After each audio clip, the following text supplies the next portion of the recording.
The Last of Us is an action-adventure survival horror game developed by Naughty Dog and published by Sony Computer Entertainment for the PlayStation 3. The game stars Joel, a survivor of the pandemic that took mankind by the balls, and Ellie, a 14-year-old orphan girl who grew up in the post-apocalyptic world that remains. Circumstances beyond both of their control have forced them together to survive the horrors that wait outside and the worst of humanity that remain alive. Without further ado, let's sink our teeth into The Last of Us. The game plays an awful lot like a movie. I don't mean that the cutscenes are so long you'll be saving between them. I mean that everything from the acting straight down to the cinematography is like playing an interactive movie. That alone just shows us how far we've come from games like Pac-Man and Pong. The last game I can think of with this much depth to it was Metal Gear Solid, and that game was about the threat of nuclear warfare, not zombies. Well, infected, whatever the cool kids are calling them these days. You take control of Joel for the majority of the game, only switching characters in certain parts, like during the opening and when you play as Ellie later on. Otherwise, it's mainly just Joel with Ellie and other allies being controlled by the computer. The game is played through a third-person perspective, mixing action, stealth, and survival horror elements to immerse you into the post-apocalyptic setting. Chances are you'll get more crap from the survivors than you will the actual infected. Weapons range from firearms like pistols, revolvers, shotguns, and rifles to crossbows. There are melee weapons you can pick up along the way too.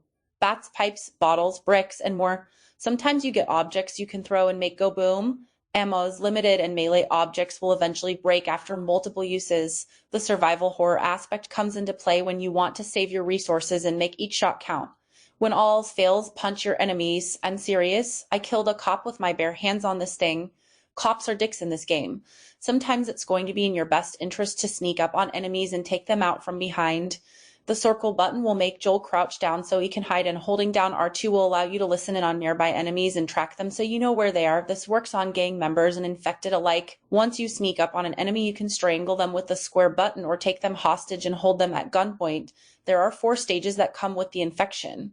Those infected with the first stage are called runners.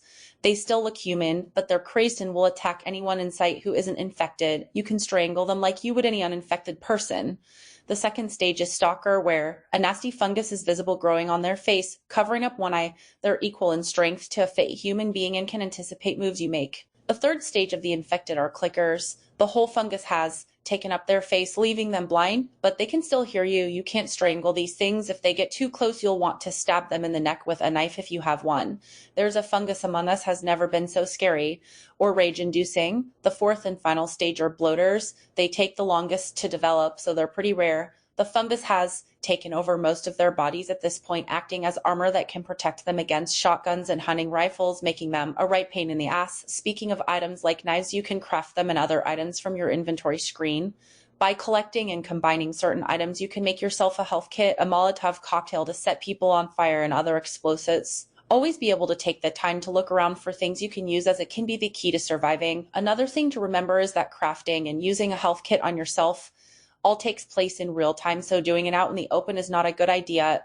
The game is just as much story as it is gameplay, and the choice to have the voice actors also do the motion caption makes them feel all the more alive. It's easy to see them as real people just struggling to make it day by day in a world gone to hell. This is probably the most realistic post-apocalyptic setting I've seen in a video game, not just in visuals, but with how the people act and behave. Humanity has just as much potential to be the scum of the earth as it does to go above and beyond, and it's all here.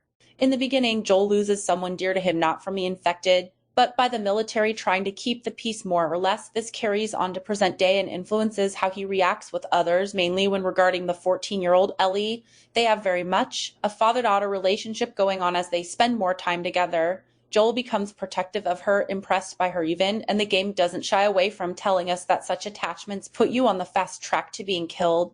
Ellie is a free-spirited little firecracker that you can't help but fall in love with. The first time you meet her, she's swinging a knife at your partner so she can take care of herself.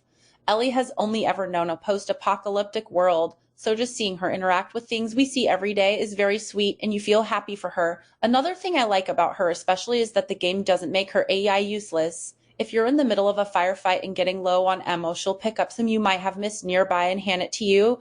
If she's equipped with a brick or something, she'll throw it at the guy you're fighting. Considering there are some games out there from the same genre that will give you an NPC who's only good for screaming and making the game harder, this is a very welcome change. There were times where I felt like I was playing real life on my screen and somehow I'm not bored with it. At the beginning of the game, you can explore Joel's whole house at night and it feels like I'm inside a real person's house as all hell breaks loose outside. You ride in the back of a car trying to get out of the city as the radio plays in the background, and I feel like I'm in a real car driving with family in fear for my life, just looking out the window and freaking out when something scary comes at me.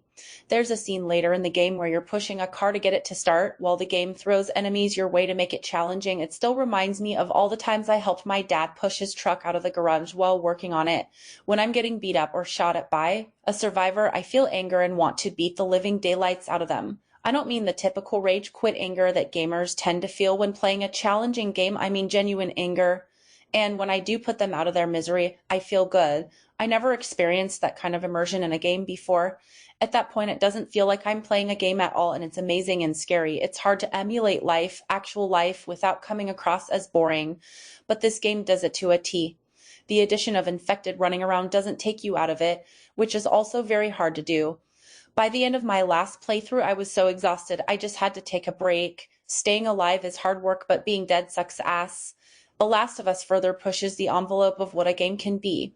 If you enjoy survival horror, action, adventure, strong characterization, and great writing in your game, then The Last of Us is the game to have.